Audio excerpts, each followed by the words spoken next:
Hi friends, it's SuNN here. Thanks for joining me for another Fabricate Friday episode. Today's project is a cute little box.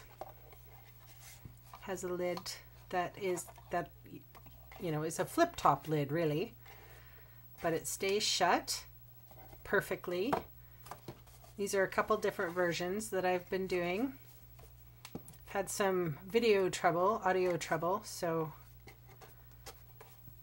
I thought instead of doing a voiceover, I always like to sort of reach out to you and talk to you in person on Fridays for sure. These boxes were inspired by my favorite tea, the Orange Pico. And as you can see, I've written and whatnot. So I did have to adjust the size just a touch. It's pretty flush here, but it's kind of an interesting build, and that's when I took this apart, I was like, oh, that's so cool. So let's get started with another version. Okay, so we're gonna need 2 pieces of cardstock. We will need the 10.5 by 9 3/4 and another piece for the lid that we're going to attach on basically here at 4.5 by 5 1/4.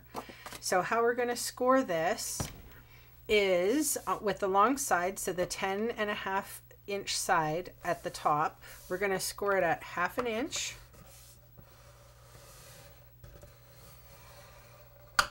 at 4, and at 7. Easy so far. So this 1/2 inch has to be at the bottom. There's a reason, and I'll tell you in a sec. So on the short side, we're going to score at 3 and 6 3/4. And then I'm going to come back at 2.5, and I'm going to score down to this score line here and stop. And again at 7 1/4 and stop.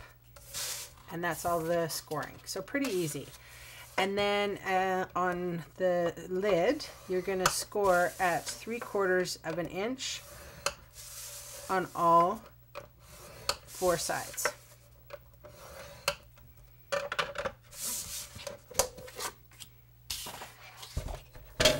Okay, so we're going to fold and burnish all the score lines except for those short ones, okay? And even on here, we're going to just fold and burnish. So I thought I would,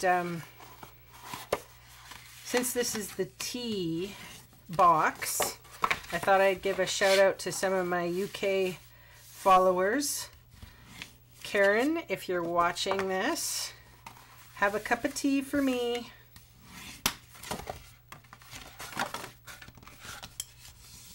It's always nice for me to reach out and talk to you guys personally. All right.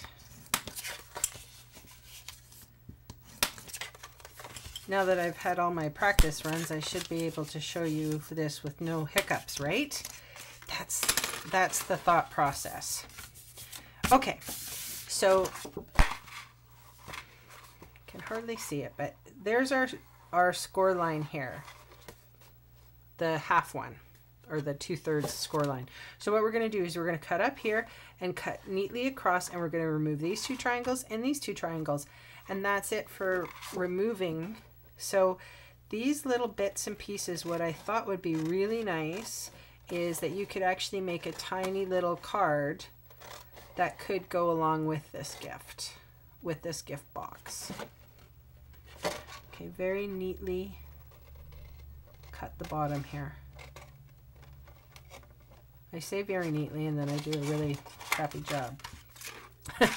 I'm going to cut this one first all the way down here. That'll make it easier. So you do want to go up to that second one. It doesn't really matter though, because we're coming back and we're going to wedge out anyway, so.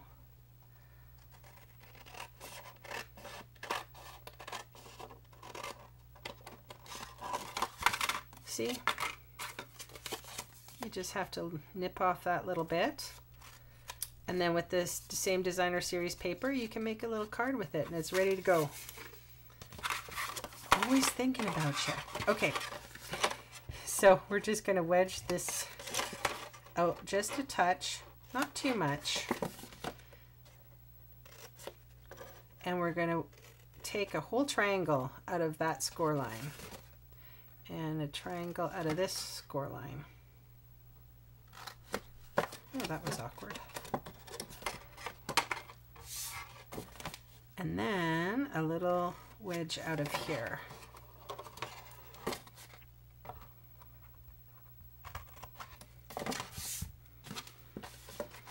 All right, we're going to, now these ones can be quite deep-ish. So a little bigger than the other ones we were doing, but not by far, not by much. So what I'm cutting now is that inside lip of the box.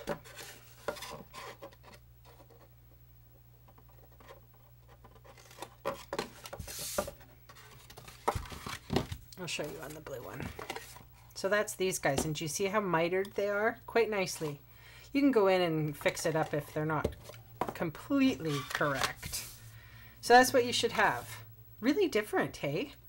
Okay, so this is the lid, and obviously because we're using a 12 by 12 inch piece of paper, you can see that this is already 10.5, so I wouldn't have been able to, you know, make it any bigger. So that's why I had to attach this one. So what we're going to do on this lip is I'm going to just I'm not going to cut on the score line. I'm going to cut sort of off to the side and straight, because this is going to attach inside the box, so I want it to be as neatly as possible. And I'm going to remove this whole corner right out. And that's just so that the box closes and adheres well, but I did want to get rid of that. You see how that's going to fit in there? So you really want to make sure, like measure twice if you have to. And if I have to take a little bit of a hair off, there. And this is just going to be like a regular box. So we're going to just take a wedge out of there so that it closes nicely and you don't see any weirdness. Because these are handmade boxes, that's why we wedge them out, so that they look a little neater. Okay, so at this point, I will bring out my ruler and my pencil. And I figured about 1.25 inches. And I'm just going to dot a line. So from the front of the lid, I started counting here at inch and about 1.25 inches. I'm going to go do it at the other side as well. You don't have to do this if you're good with eyeballing, but I am not. So I'm going to, so this is where the lid adheres to the box. So what I want to do is I want to cut a nice, extremely deep wedge. And if I can do it all in one fell swoop, I'm happy.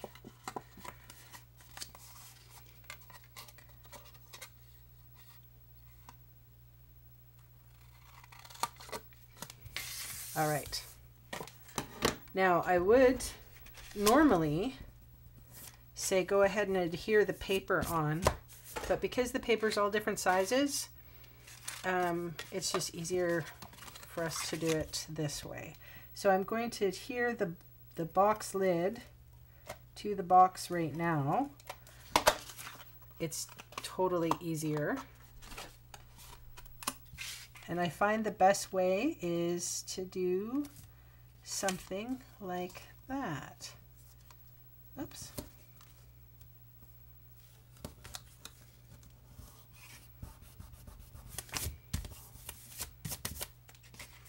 All right, so not a lot of adhesive. As you know, the retiring list for some of the Stampin' Up! Products has been released, and I'm really sorry to see my sticky strip going. Of course, they probably think that fast fuse is going to be sufficient. I disagree. So if you're going to be putting a big, you know, something heavy in this, I wouldn't necessarily rely on adhesive. I would put some glue, like, there we go. So this is just like a regular box. We're taking that edge up to the, all right, so the easiest way I have found is to lay this flat on your desk, bring it up, and then sort of drag this edge along the flat surface until you hit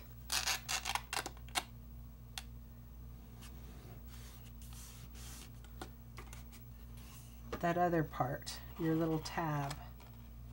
And by dragging it along, you're going to know that it's flat. And then you just go in with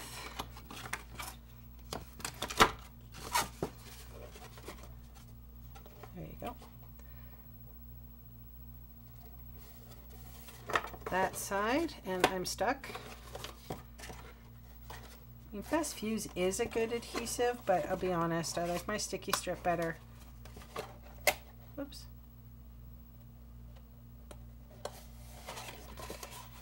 I know that my local craft store sells it too, so.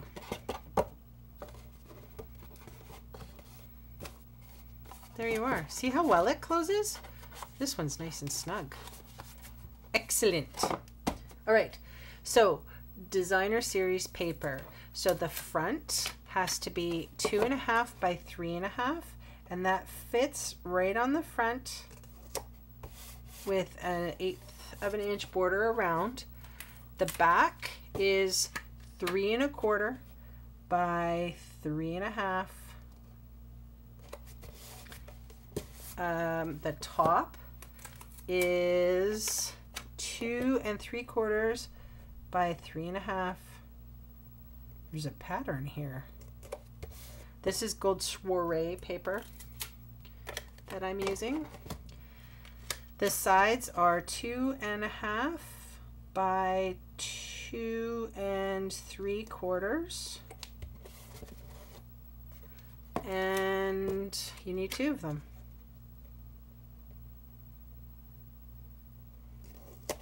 I couldn't be bothered to go up there, to be honest, but I thought it was just sweet the way it is.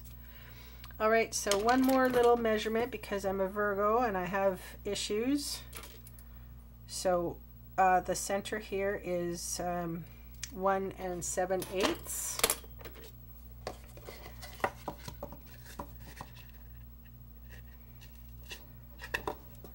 Poke a hole, put your little brad or decoration, or, oh, that one's cattywampus.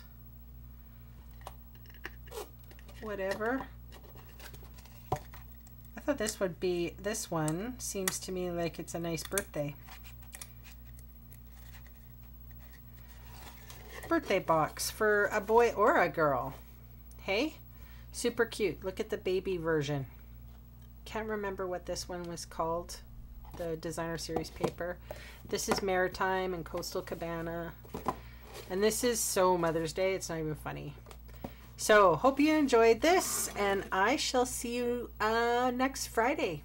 Thanks so much for joining me. Bye.